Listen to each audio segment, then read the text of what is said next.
Thank you for doing this, Robert. Oh, it's a pleasure. Great to be here. Yeah, and what a great venue. Uh, Columbia Tower Club is a great place to entertain and a great place to see views of the city.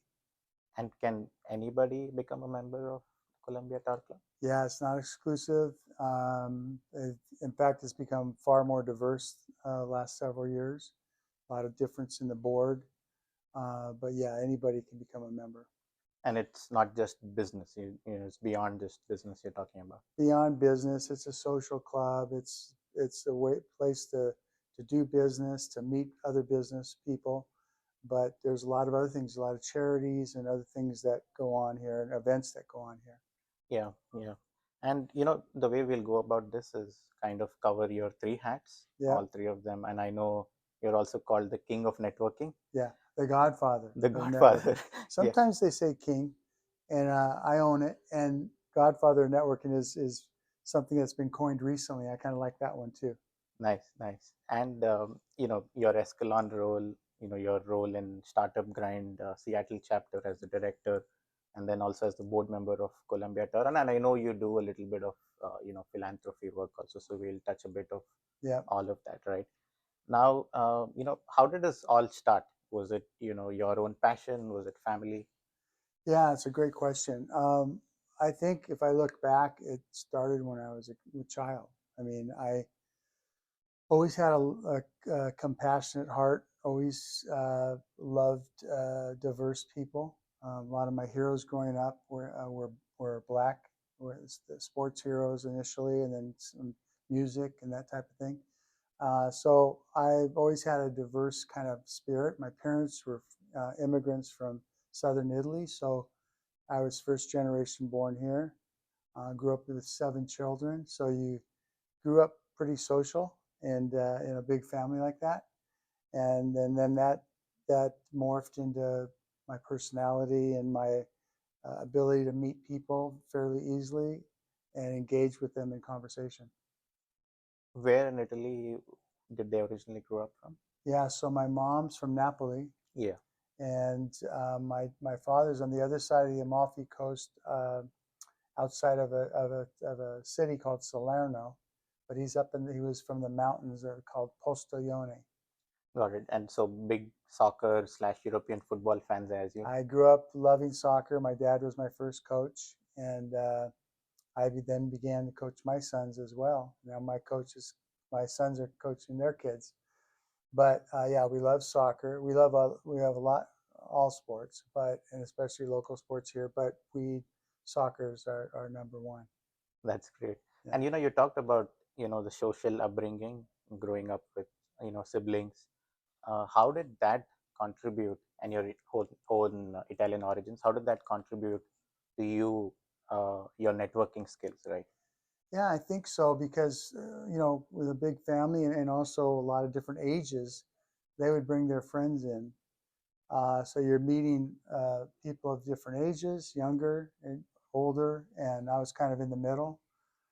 So that was part of it. Then in the family dynamic, you're you know Italian families, especially even around meals, there's a lot of talking.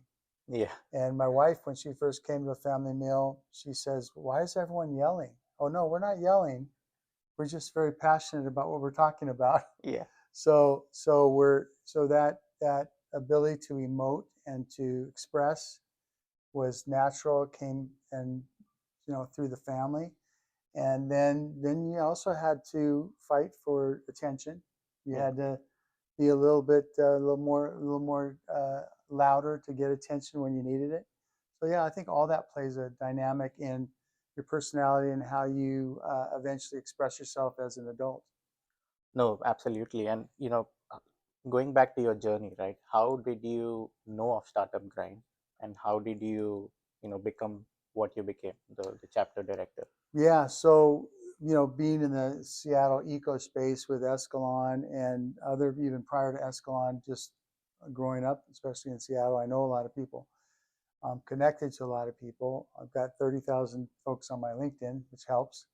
And then people start identifying you, as someone who knows a lot of people, and then they want you involved. And in this case with Startup Grind, Robert Green, who is a new co-director there, asked if I would support building that chapter. And I looked at Startup Grind, and it looked like a wonderful way to bring in some entrepreneurs and bring in guest speakers every month that could give them some insight, give them some encouragement, and then while you're doing that, you're meeting new people along the way through the networking event. And how often are these events? So Startup Grind events are once a month, usually on a Tuesday or Thursday. They're not. We don't have a set date every month. And then I sponsor a few other events with other vendors and other partners of mine, like Perkins Coie and Fenwick and SVB and JP Morgan and others. So we do our own events as a partnership, and then I have the startup grinds every month. Got it. And can anybody come to these events, or is it inclusive, exclusive? Are they free of cost? How does it work? Yeah, great question. We did have a nominal fee, and I think we still do for Startup Grind. Most of the other ones, because we have sponsors, we do have sponsors at Startup Grind, so we keep the cost, if there is a cost, sometimes there are, very minimal. You get a drink, you get food, and that kind of thing. The ones that I do with the others, like other bigger sponsors that I produce, we try to be really targeted in who we're inviting, and we don't charge anything because the sponsors are paying for it. Startup Grind, we're a little more broad in who we're inviting. It's kind of a broad invitation, so we sometimes have to take on a little bit more because you're not. It's not as targeted, and it might grow into a larger number than some of the other events. How is you know how is Seattle responding, right, to all of these events? Because being from, I'm originally not from Seattle, but having lived here for 3 years, we always hear this term Seattle freeze. Yeah, And how does that play in the startup world, right? yeah, it's interesting. That's a great question. I've heard of the Seattle freeze a lot, and even when I was a kid, I grew up mostly in Bellevue on the east side of Seattle, and I'd hear people from other parts of Seattle, and they wouldn't call it the Seattle freeze. They would just said, "Oh, you East Siders are, uppity," and I never felt that. I don't know, maybe there was an attitude from some of the folks that had more than the others in other parts of the city, but we didn't grow up that way. So, but I heard that, and then I started hearing about the Seattle freeze.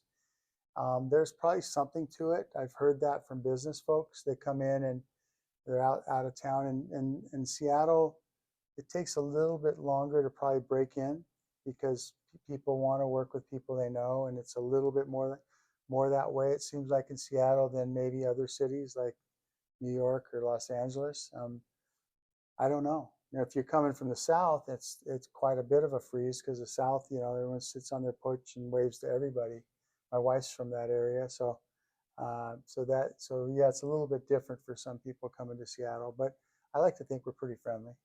No, yeah, I mean, I mentioned Seattle freeze, but on the flip side, and I believe that making closer connections is a lot more easier in Seattle compared to other big cities because the geography is pretty small. And I was doing a podcast last week with somebody, and they mentioned that people in Seattle want to root for your success a lot more than you know other big cities, right? Did you also feel something similar?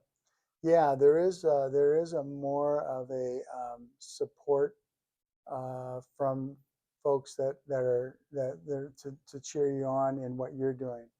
In fact, one of the VCs locally mentioned that Seattle founders in general are a lot more humble, a lot more approachable, and versus maybe the Bay Area.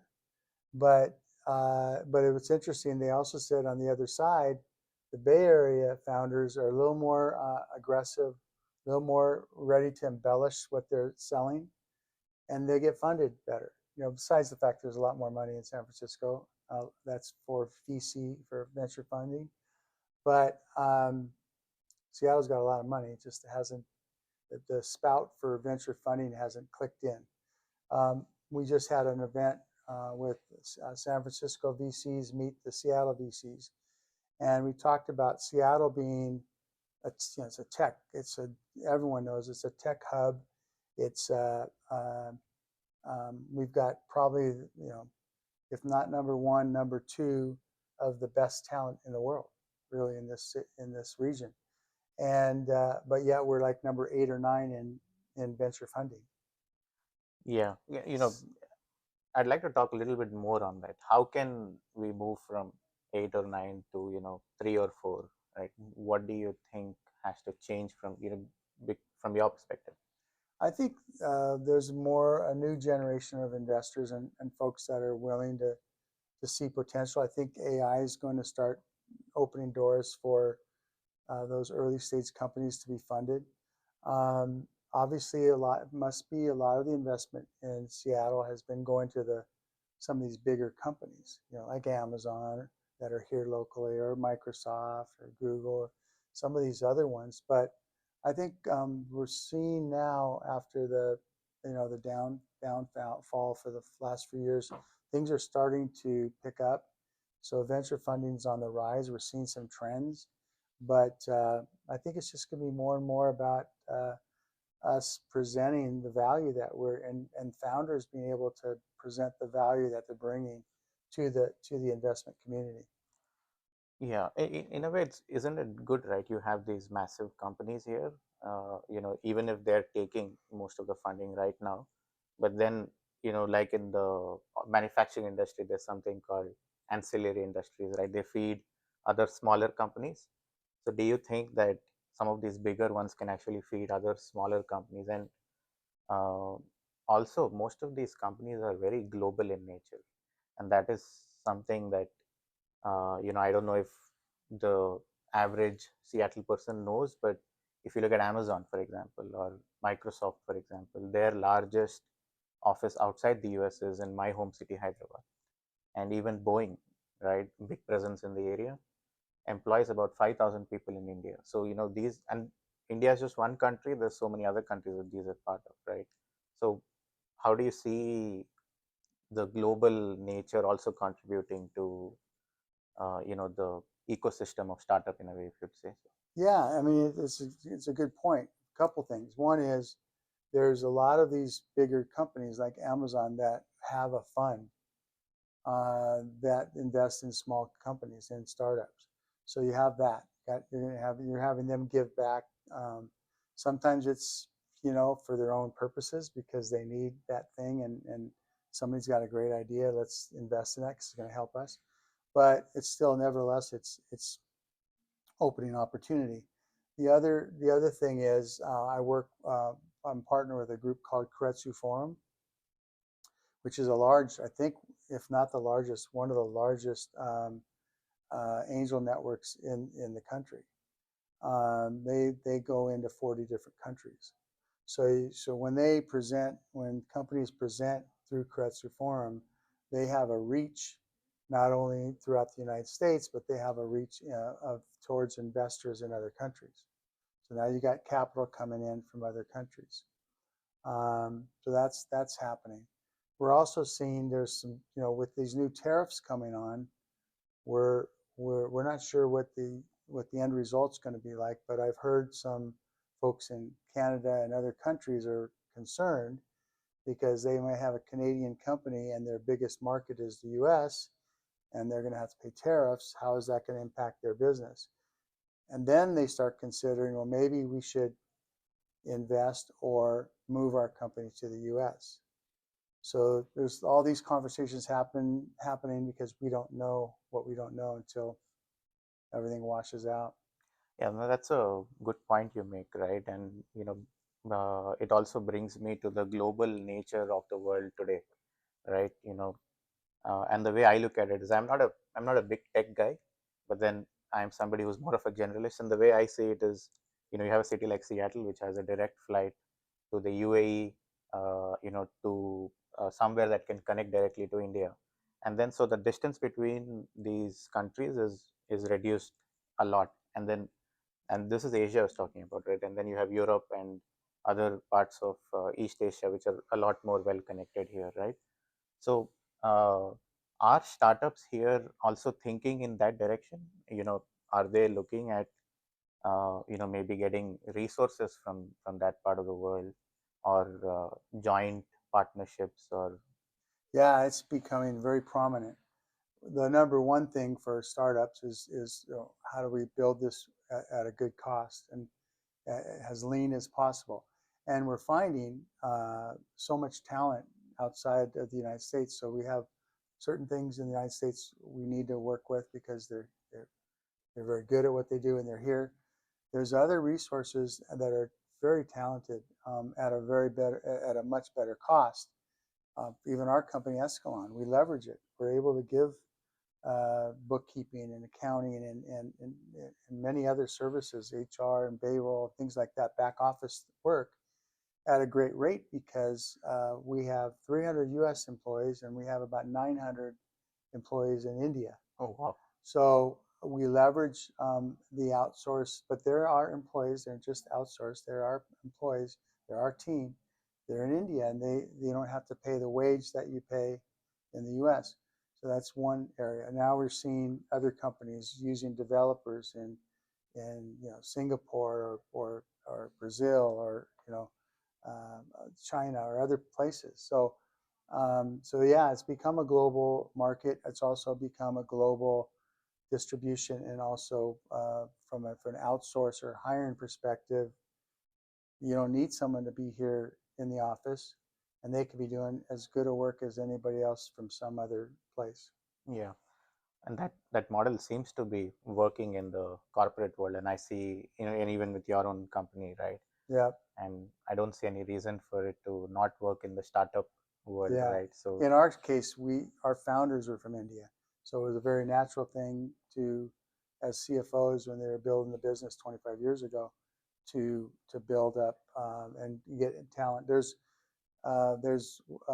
India's a big place with a lot of people and a lot of talent. So you have, I think they said the numbers 1.4 million um, CPAs in the United States, and there's 3.8 million CPAs in India. oh wow. I think there's another equivalent of CPA there, but Yeah, then yeah, you could be yeah, right. Yeah, yeah. Even the some of the bigger companies are also moving some of the finance accounting work, from what I've seen, right? yeah. How does Escalon play its role in this whole big startup ecosystem? It's big. I think we're one of the largest, if not the largest, with what we do. We've got over 60 CFOs that we fractionalize out, and all different expertise. We've got consumer products. SaaS is our biggest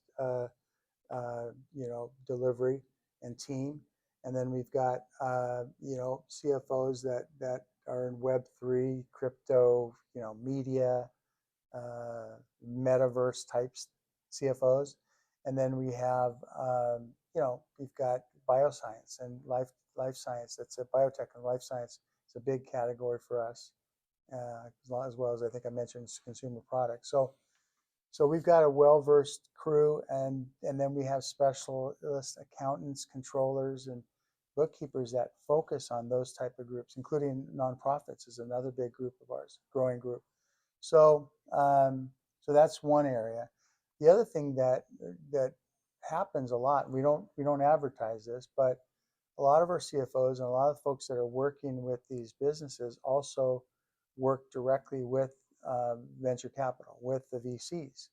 Obviously, if you're CFO, you're going to be in discussions with VCs for the businesses you're leading financially. So oftentimes, just by relationship, a company hires one of our CFOs, or hires our accounting, and our CFO introduces them to their main investor, just because it was a natural progression of our network. We've got a large network and a large network of partners.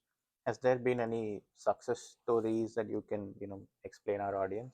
In the venture back Yeah, world, in the venture with probably I couldn't tell you like specifics, like what VC and what CFO work with that, but But I would say there's a lot of success stories in the fact that we have companies that come to us and they can't get funded because their books are a mess, and they've never done their books. They've got spreadsheets. And then when we bring a CFO and bring our accounting team to come and build their books to proper financial, which is US GAAP financials, they now have a better opportunity of getting their funding.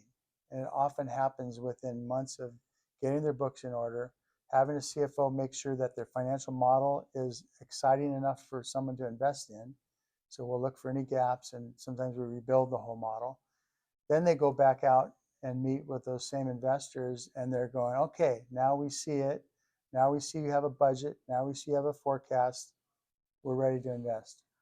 Yeah, that's so important, right? Especially, how a startup takes birth is, sometimes just with an idea or, a thought, Yeah, but then kind of how do you find that those other factors to make you successful? And funding is a big factor, right? And if there is a company or an ecosystem that can help, no better than that. But that brings me to my other topic right now. A lot of founders are, a bit inexperienced in the business world, getting funding. Where do I look? How do I look? What resources are available for them, and how do they even get started? yeah. I think a big part of it is find folks like me to try to bring you into a relationship or an introduction to folks that can support you. There's all kinds of different support someone might need. They just might need uh, their bookkeeping done. They might need someone that can help with product development. They might need a key developer that they haven't met yet, or in many cases they need a co-founder because they're um, they're relying only on their ability. When with a co-founder or the right co-founder together, they become so much more. And that's another thing that a lot of the VCs are looking at as the leader. If the leader can't communicate properly or can't present properly or can't lead properly, is not really a CEO, great founder, great ideas, great innovation, but not a CEO, then the key for that, that if there's an interest in investment, is the encouragement, if not placement, of a co-founder who is a CEO, who can communicate and can lead and that kind of thing. So a lot of times I talk to founders, and I think for them a big part of what they should consider is who can be my co-founder, who can complement my skills. Like they may be good in code and development, but not as good in communications. Well, then let me get a co-founder that knows sales or that knows how to communicate our proposition in a better way than I can. Is trust a very important factor in choosing your co-founder? Because sometimes a founder could have an idea, right, and then they want to keep it with themselves. They're a bit possessive about it. So is trust a big factor? What other qualities should you see in a co-founder? Trust is a big factor in everything, any relationship, any business, anything. If trust isn't there, everything starts breaking down. So trust is absolutely important. So you have to build trust. You have to find someone you can trust. You make sure you have things in writing. I'm not an attorney, but there's a lot of good ones who can make sure, whether it's an NDA or other things to protect your intellectual property. But yeah, trust is huge, and you got to find someone that you can work with for the long term. No, that's fascinating. And from your perspective, is a co-founder better in terms of if you know them before, like you have a established relationship with them in terms of like a colleague or a friend, or is it also okay to start afresh, right, and look for somebody where you have a more professional relationship where the boundaries are intact about the working relationship? How do you see that distinction? It's a great question. I've seen co-founders that are family members that it was absolutely a big mistake. And I've seen co-founders that were friends, and it was an absolutely big mistake. It really comes down to talent and need. Like, who's the most talented? Who's the most talented co-founder? If it's somebody I know, yes, that's great because I already have a relationship and I also know how talented they are and I've seen them perform. So yeah, if you have that, then that's ideal. But a lot of times you don't. I've seen people because of the relationship think that it's going to work when really there's a lack of talent, lack of really cohesiveness and values sometimes because value alignment is important for co-founders. Um, is it about the money? Is it about the exit? Is it about the long-term success? There's all kinds of different values that founders have to talk through. So yeah, but at the end of the day, you want to find the most capable, and if they're in your network, great. But a lot of times it might be someone you haven't met yet. So finding the right balance between your relationship on the personal side and then on the professional side, right? I think is the key from what I gather. Well, yeah, because you even if you do find the right one, you're going to have to work through a lot. You're going to have to build a relationship and trust. But yeah, it's not automatically they're going to find someone that you know and have a relationship with that's going to be ultimately the best talent for you. As somebody who's a big proponent of diversity and inclusion, have you seen a lot of female founders slash female co-founders in the Seattle area? And does that how has that been going? So I am a big proponent of females, of women in leadership. I think they're fabulous in general, and and I think they've been discounted quite a bit. Still, there's a lot of movement towards opening that up, but it's still way behind. It's still way behind. I can't remember what the numbers are, but I think 4% of female founders get funded or something like that. Or I don't know the stat, but still a big gap. Um, I did a study years ago in South Africa. I spoke at a conference in South Africa probably 20 years ago, and I had come upon a study in South Africa on women CEOs, and the study was incredible. It showed women running circles around men in the way they handled the finances, the way they nurtured their employees, the way they gained followers because people trusted them and they were authentic, versus some of the other male founders were more ego and driven by control versus nurturing.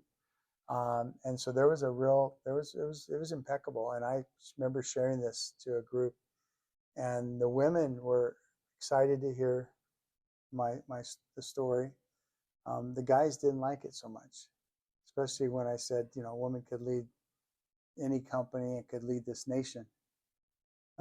This was 20 years ago in South Africa. The guys, I think they were ready to kill me or throw me off the stage.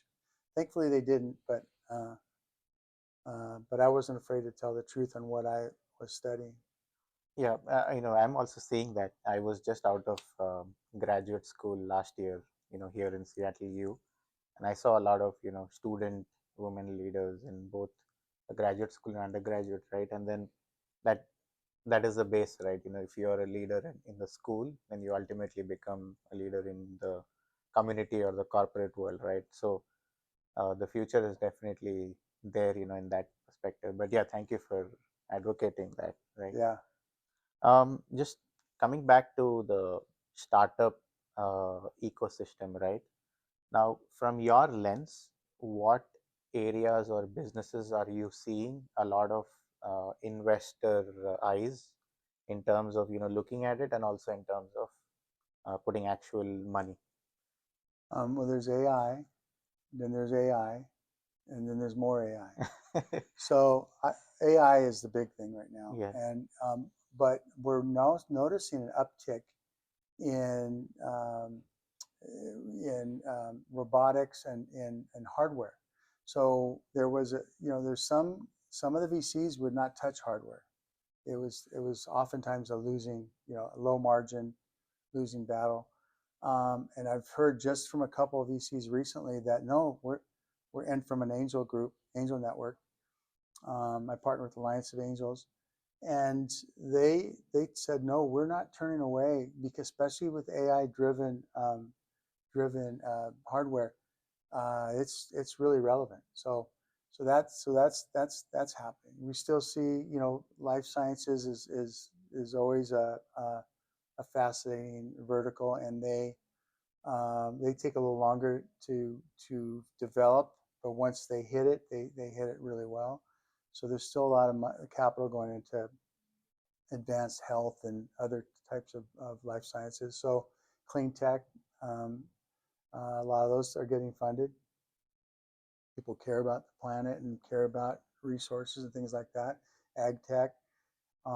So yeah, it's kind of well rounded, but I think the biggest thing is AI. It's almost if it's got AI and it's got a unique solution that's going to grow and move quickly, those things are getting funded.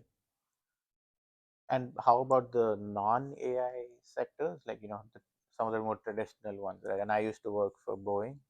How about those industries, right? Which is manufacturing or the Well, I old school industries, if I would say so. Well, the old school isn't so old school anymore. They're taking advantage of AI. Okay. Most of them have the resources to begin to shift their operations to greater efficiencies, and AI is going to be a big part of that. So I don't think that's going to harm the big guys as they utilize AI in their operations, whether it's manufacturing and things like that.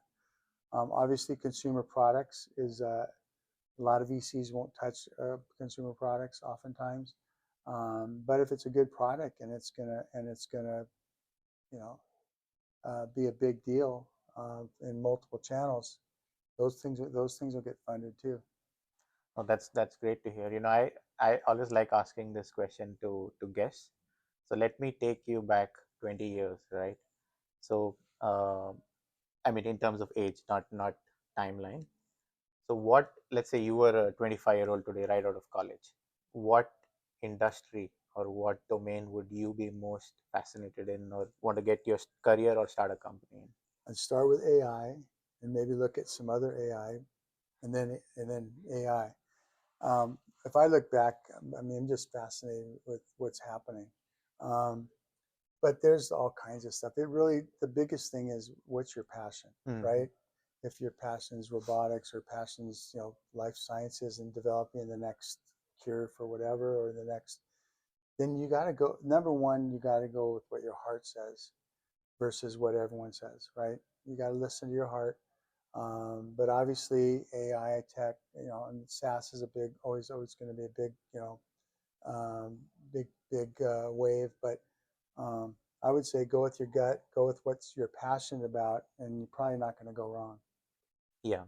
And the way I see you saying it, like, with the answer AI, AI.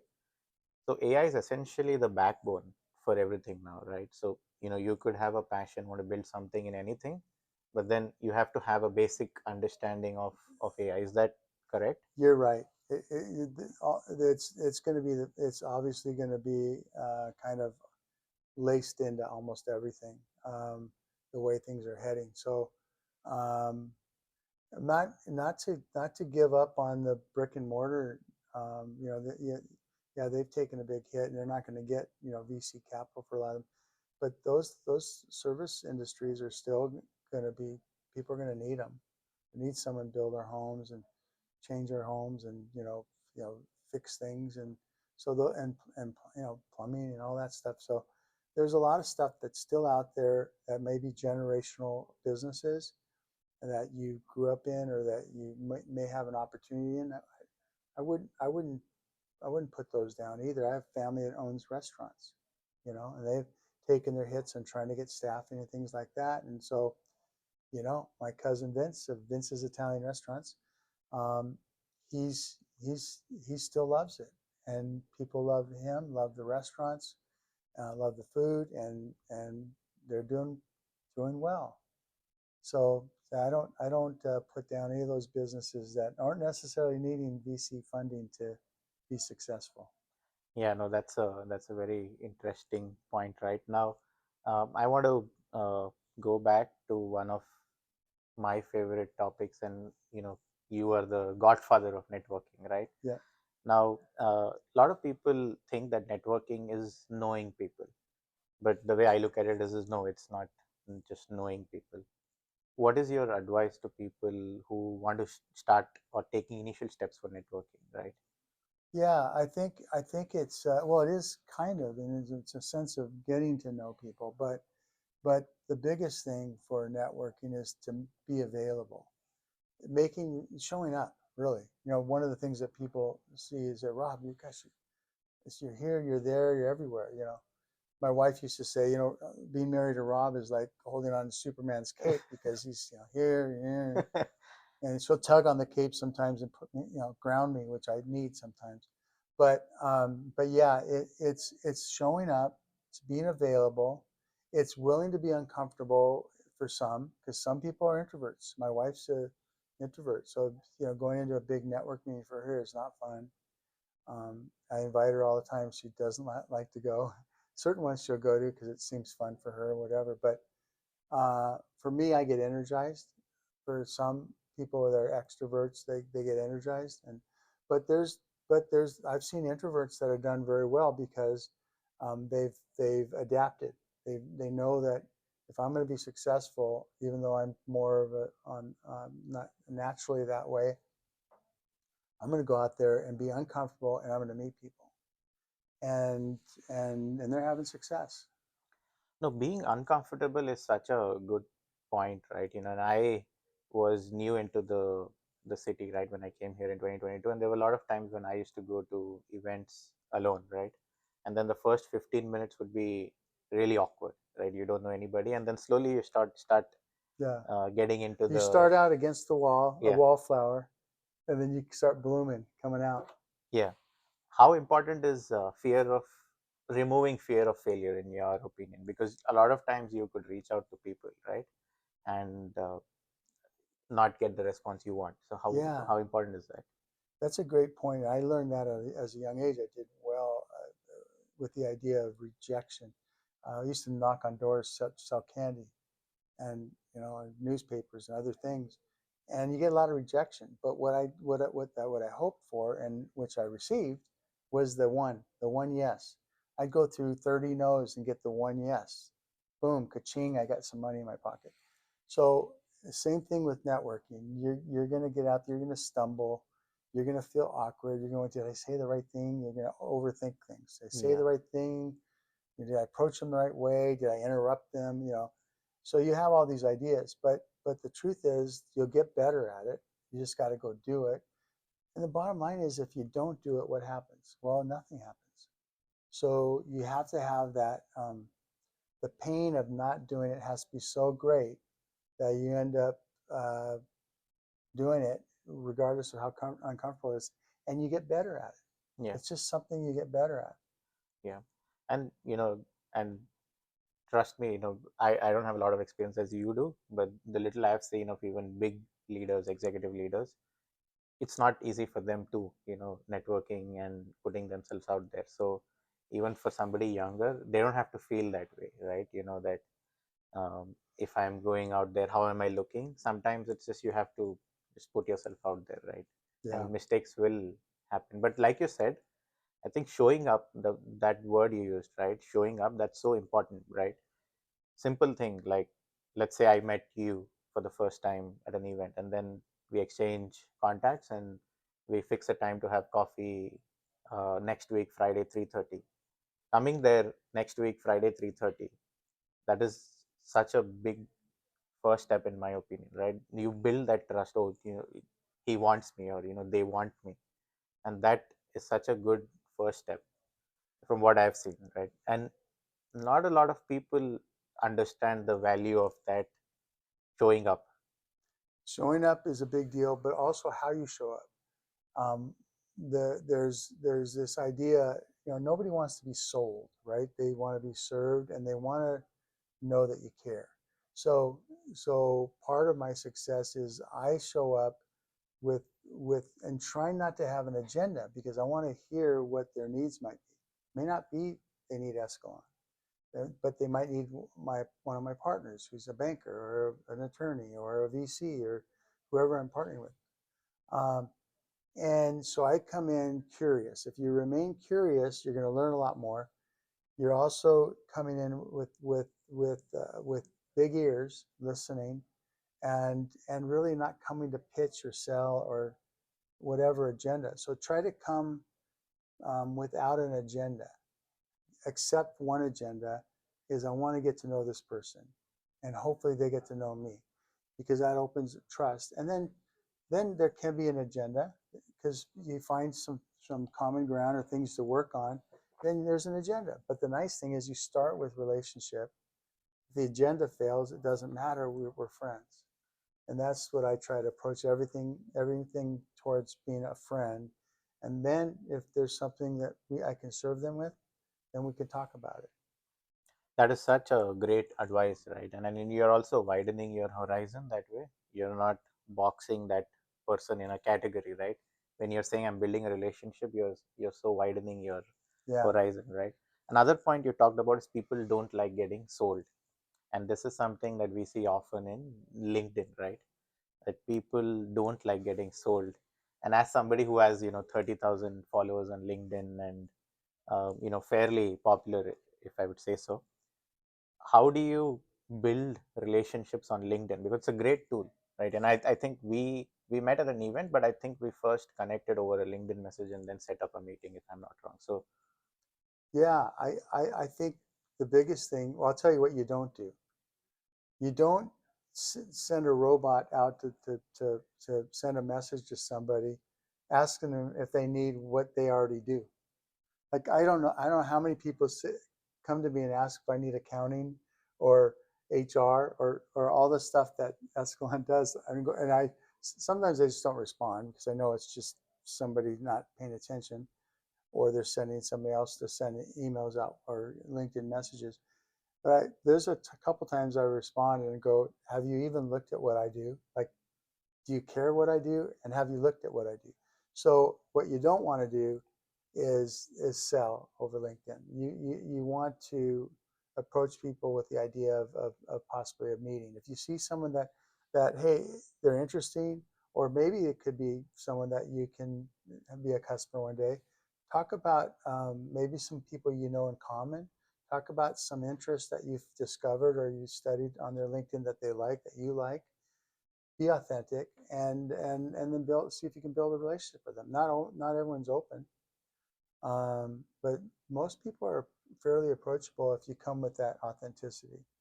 no, yeah, I think doing that research, like you said, on that person and also being authentic, right? Does commenting on LinkedIn help? Because I've read some people say that commenting is a good way of staying engaged, right? And they have built a relationship going from there. Read some of their what they've wrote, comment on it, and before you even approach them, they've already seen your name several times liking their stuff. That's a good approach. I mean, authentically like their stuff. If you like what they're saying and you comment because you like what they're saying, that opens the door to them knowing or remembering you. But the other thing is, don't there's people that come in. I'm trying to extend my network. Okay, great. What does that mean? Like, so you just want me to connect because extend your network, you know? Yeah, So or I find you interesting, and maybe there's ways for us to. Well, how I want to. I keep asking, well, how do you see us partnering? Because sometimes I'll see what they do, and I'll go, I don't see how. What do we have in common? You know, yeah, other than they're selling investments or something, and they yeah, want me as a client. So have an idea of why. There's got to be a big why. mhm. You know, like why should we meet? What would be cool about us meeting? That's important versus just, hey, can we have coffee together? But there's got to be an answer to the why. What's the purpose of it? Building relationships is a good purpose, but is there even a relation, something beyond that, an interest or something that we can move towards in conversation? Those are important. Yeah. So the why, the purpose, and then quality over quantity, if I would say. Yeah. Yeah, and sometimes, I learned this years ago, having a valid business reason. If you really want to approach somebody in business, have a valid business reason. Not, and the valid business reason isn't because you're trying to sell them something. The valid business reason is you found out that they just lost three of their staffing and you maybe have a solution for them. Then you might be able to approach them with that idea because you've discovered something that you might be able to provide a solution for. So that's a valid business reason to connect if you're looking for from a business perspective. But overall, I find people interesting, and I find a key about them that's interesting that opens the door to connecting. Yeah. With that, thank you so much, Robert, for your time today. It was Yeah, a pleasure talking to you, yeah. and also this great Little location. view. Yeah, yeah. It's pretty cool. You can look down at the Space Needle. Space Needles in Seattle is known as one of the tallest places, and we're looking at the top of it from the Columbia Tower. So it's pretty cool. And how high is this? The tallest building in Seattle? Yeah, tallest building in Seattle, and we're about 900 feet up. Oh, wow. And the Yeah, Space Needle is about 660, I think, feet up. got it. And plus, we're on a little bit of a hill, so it gives us even more of a Incline. incline. Yeah, Yeah, I so also see Mount Rainier out there, so yeah, it's kind of still. it's nice to be able to see Mount Yeah, Rainier in the winter. yeah. But yeah, it's been a pleasure, and looking forward to our relationship going forward. And anything I can do to serve you or anybody watching this, I'm happy to do so.